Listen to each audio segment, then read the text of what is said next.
Colonial TV.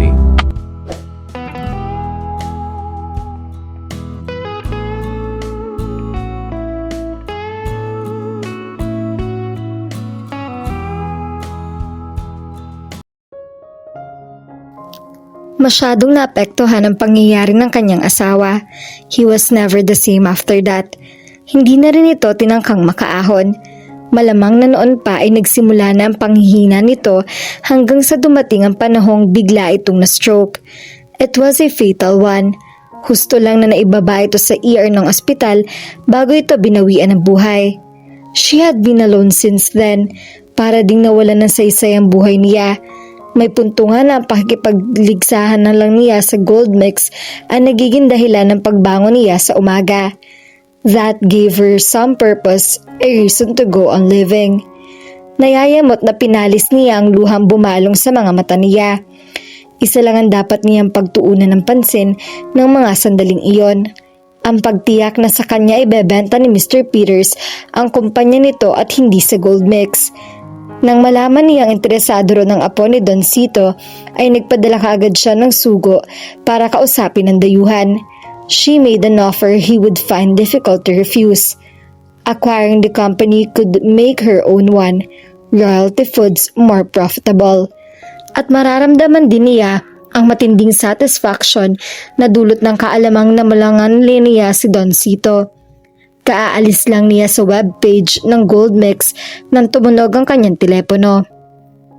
"Ma'am, Mr. Yang is here to see you," ang sekretarya niya.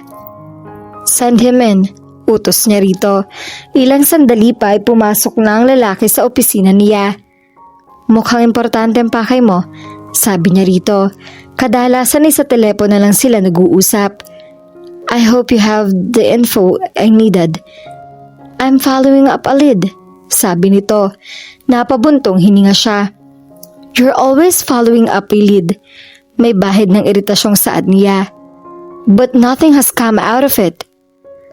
"Pasensya na, Doña Luisa, pero kayo na rin kasi ang nagsabi na dapat ay maging masusi ang pagsisiyasat ko at dapat ay siguruhin ko ang mga datos ko." Anito. "So this lead of yours, what is it?" tanong niya. Pagkatapos nito yung sabihin ay natahimik siya.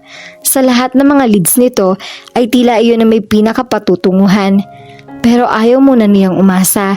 Ilang beses na rin siyang na-disappoint kaya sa ngayon ay wait and see ang attitude niya. "Medyo malayo ang lugar na pupuntahan ko kaya in-update ko na kayo. Hindi ako sigurado kung may signal doon ng cellphone. Baka ilang araw din ako mawala." Anito. "Okay, go ahead with it. I'll be waiting for your report," saad niya. Akmang lalakad na ito pero tumigil ito. "By the way, have you heard the news? Iyong apo ni Don Cito ng Gold Mix ay lula ng chopper na bumagsak sa karagatan," sabi nito. "They haven't found anybody yet, right?" saad niya. "Sa pagkakaalam ko ay wala pa. Nabanggit ko lang dahil ang lugar na pupuntahan ko ay nasa gawirin ng pinagbagsakan ng helicopter." "What a coincidence, ha?" Pinanatiling niyang kalmado ang ekspresyon niya. Hindi lingi dito ang tanggalian nila ni Don Cito pero hanggang dun lang ang nalalaman nito. "I sure hope they find him alive. Kahit naman hindi ako natutuwa sa lolo niya ay ayoko pa rin siyempre may masamang mangyari sa batang yon." Tumango ito. "O sige, magpapaalam na ako." Anito kapag daka. Nang sumara na ang pintong nilabasan nito ay napatitig siya sa kawalan. Ang inisyal na reaksyon niya nang malaman niya ang sinapit ng apo ni Don Cito ay ang tawagan niya rito. Pero nag-atubili siya. He might think she was gloating. Hindi naman siya ganun kasama para ikatuwa ang masasamang sinapit nito. Ito ay kahit pa nga kapag naiisip niya ito ay na-imagine niya na may buntot at mga sungay ito.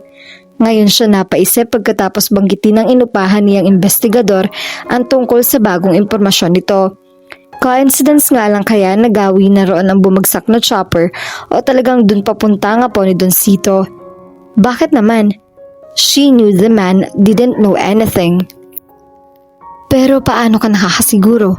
Inalihan siya ng pagdududa. She wouldn't put it past the old man to pull all the stops. Now, who's being paranoid? Sita niya sa sarili. Ang sekreto niya ay kanya lang. Malabong lumabas iyon. Malaking perang ibinayad niya sa investigador na si Mr. Yanga para panatilihin nitong tikom ang bibig. Isa pa, bakit pag-aaksayahan pa ng panahon ni Don Seaton tungkol sa sekretong iyon, gayong wala naman iyong koneksyon dito? The old goat was capable of anything and he could make a big deal out of nothing if he wanted to.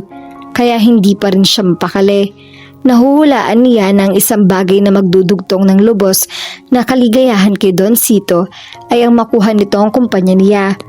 That would be his supreme victory. Pero hindi niya syempre hahayaang mangyari iyon. Iyon nga lang, maraming paraang pwedeng maisip ang tusong katunggali niya. Natutop niya ang noo. Ang inaasam niya ay magkaroon na ng magandang resulta ang lead na sinasabi ni Mr. Yanga. Napapagod na siya sa paghihintay. Napapagod na rin siya sa pinaggagawa niya. Tinanggal niya ang salamin niya para ipahinga ang kanyang mga mata. Natutop niya ang noo. Ang inaasam niya ay magkaroon ng magandang resulta ang lead na sinabi ni Mr. Yanga. At my age, I shouldn't be doing this. Nanlulumong na isaloob niya. She should sell the company. Sa edad niyang iyon ay hindi na siguro siya dapat napapagod sa pagpapatakbo niyon. Pero ganun na lang ang paghihimagsik ng kalooban niya sa ideyang iyon. Sayang ko ipagbibili niya ang royalty foods. Pinagpaguran iyong ipundar at palaguin ng kanyang asawa sa pangarap na maipapasan nito iyon sa susunod na henerasyon. Isa pa, kung titigil na siya sa pagtatrabaho, ay anong gagawin niya? Baka tuluyan na siyang mangluluntoy o hindi kaya ay maburyong. No, she needed the company, even only up to the time when she could find someone worthy to pass it on. Kasabay ng paghugot ng hininga ay binuksan niya ang drawer ng desk. Isang photo album ang inilabas niya mula roon. Binuklat niya iyon. Mga lumang larawan ang laman niyon. Black and white pa ang mga iyon, mga pira-pirasong eksena ng kanyang kabataan. Tears quickly blurred her vision. Ang bilis-bilis lumipas ng panahon at parang gusto niyang panghinayangan ng mga bagay na nakalipas na. Crazy old fool. Pinalis niya ang luhang nagpalabo sa paningin niya. Tumatanda na nga talaga siya. Masyado na siyang nagiging sentimental. Kahit anong gawin niya ay hindi na may babalik ang nakalipas. Handa na ang tanghali ang lalaki. Nakalagay na iyon sa mangkok na laan para dito at akmang dadamputin na iyon ng inay ni Neri nang agapan niya iyon. Ako na ho. Maagap na pagbubuluntaryo niya.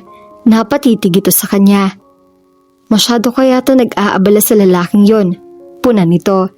Nag-init ang mga pisngi niya. Dali-dali siyang tumungo para hindi nito iyon mapansin. Oo na, inaamin niya. Nag-abala nga siya sa lalaki. Ilang beses na siya nagpresinta na siya magdudulot ng pagkain nito.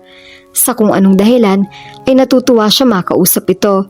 Natutuwa rin siyang makita na lumalakas na ito. Nung isang araw lang ay nadalaw na ito ng isang doktor. Normal lang daw ang pagiging malinaw ng alaala nito pero asahan daw na manunumbalik din iyon. Mas maganda raw kung madadala ito sa ospital.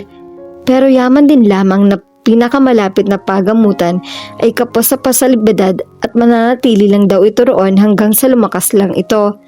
Nagbigay lang ang doktor ng listahan ng mga sintomas na hindi dapat ipagwalang bahala kapag kwani umalis na rin ito. Sa paglakas ng lalaki ay humahaba ang panahong gising ito. Sa mga pagkakataong iyon ay nagkakakwentuhan sila, bagay na pinananabikan niya. Pero ayaw niyang aminin iyon sa kanyang ina. Si inay talaga, ang dami nakikita. Natural lang siguro na mag-abala ako sa kanya. Pakiramdam ko kargo ko siya. Lalo na't ako nakatagpo sa kanya sa baybayin. Pagdadahilan niya. Iyon nga lang ba ang rason? Nanunuri ang tingin nito sa kanya. Oho, yun lang. Mabilis na sagot niya. O siya, sinabi mo O heto, iniabot na nito sa kanya ang mangkok. Kinuha niya iyon at saka sabik ng naglakad papasok sa silid na kinaroroonan ng lalaki. Nakatalikod dito sa pinto kaya nagkaroon siya ng pagkakataong pagmasdan muna ito. Malaking bulas ito, malapat ang likod, mukhang matigas sa mga kalamnan, matangkad din ito. Hayon nga't lagpas sa papag ang mga paa nito at matinding pangkahalina ang nararamdaman niya at kung hindi pa umakmang babalikwas ito ay baka natagalan pa siya sa pagtingin dito. "Gising ka ba?" tanong niya. Oo, bumaling na ito sa kanya. Ngunit nahigit niya ang hininga niya nang pasadahan siya nito ng tingin. Mabilisan lang iyon at tila walang halong mali siya. Gayunpaman ay para pa rin siyang nabuhugan ng mainit na hangin. "Heto ng pagkain mo," aniya. "Salamat ulit," anito. Sinubukan nitong bumangon pero halatang hirap pa rin ito kaya nilapitan kaagad niya ito. Inalalayan niya ito at saka siya naglagay ng 2 unan sa likod nito para may masadala nito. "You don't have to feed me," nangingiting sabi nito nang umakma siyang susubuan ito. Hinagip din nito ang kamay niyang may tangang kutsara.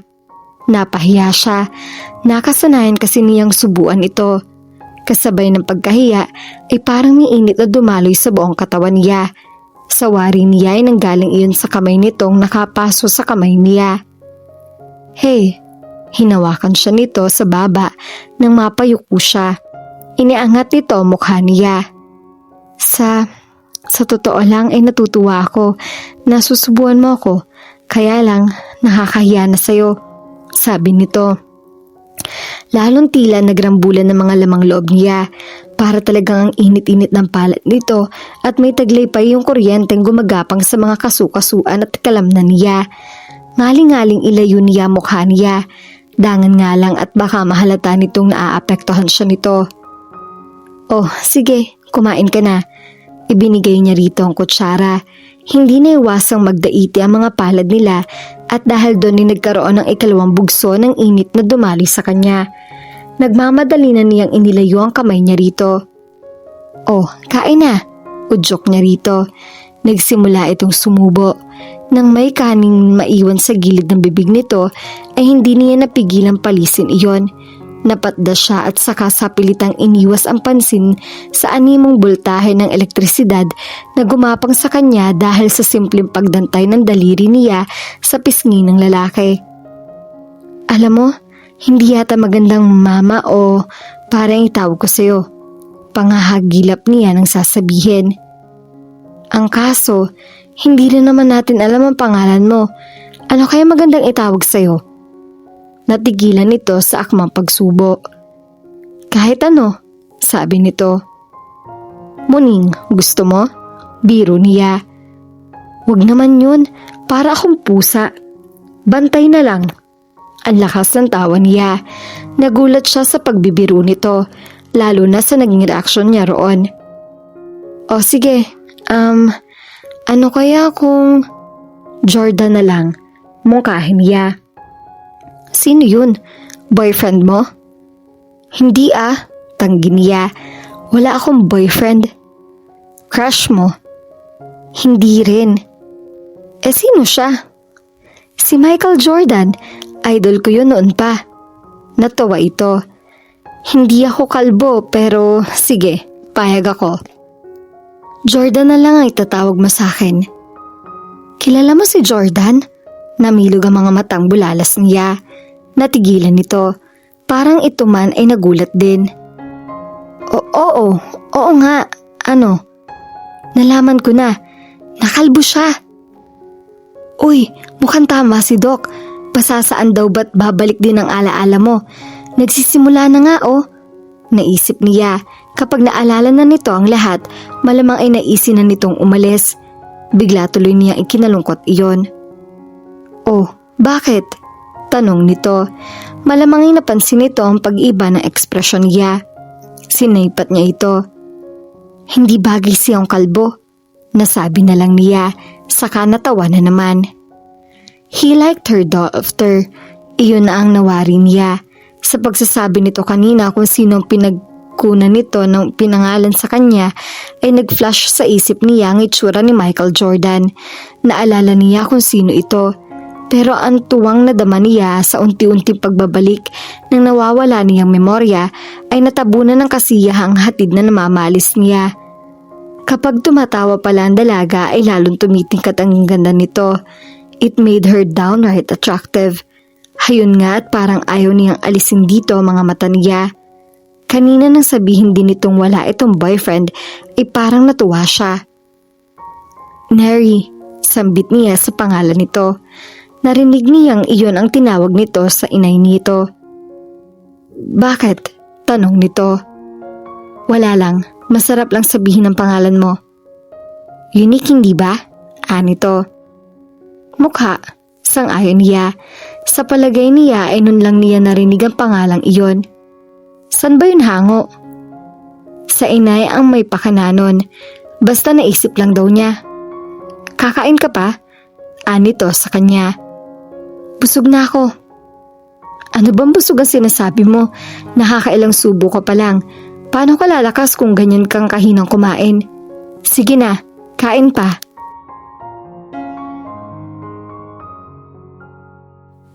At dito na po nagtatapos ang ating kwento. Sabay-sabay po nating abangan ang susunod na kabanata. Maraming salamat po. God bless and stay safe.